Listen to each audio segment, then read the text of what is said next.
জামালপুরের মাদারগঞ্জের বালিজুড়ি বিসমিল্লাহ micro parking এর উদ্যোগে মহান মে দিবস পালিত হয়েছে।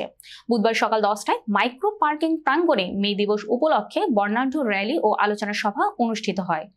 বিসমিল্লাহ মাইক্রো মালিক সমিতির এর সভাপতি সহকারী অধ্যাপক আশরাফুল আলম এরশাদের সভাপতিত্বে ও সাধারণ সম্পাদক সাদ্দাম হোসেনের সঞ্চালনায় প্রধান অতিথির বক্তব্য রাখেন উপজেলা পরিষদ চেয়ারম্যান ও ওবায়দুর রহমান বেলাল। বিশেষ অতিথির বক্তব্য রাখেন উপজেলা আওয়ামী লীগের সহসভাপতি বাবু অরুণ কুমার সাহা ও মুস্তাফিজুর রহমান সাজু, দপ্তর সম্পাদক শফিকুল ইসলাম শাহ আলী খান, মহিলা ভাইস চেয়ারম্যান প্রার্থী লাইলি বেগম, শহর আওয়ামী লীগের সভাপতি শওকত আলী, ভাইস চেয়ারম্যান প্রার্থী শফিকুল ইসলাম, উপজেলা জাতীয় শ্রমিক লীগের সভাপতি সর্দার আব্দুল হাই, উপজেলা যুবলীগের সভাপতি সহকারী অধ্যাপক হেলাল উদ্দিন, বিসমিল্লাহ মাইক্রো পার্কিং মালিক সমিতির সহসভাপতি ওয়াজেদ আলী প্রমুখ।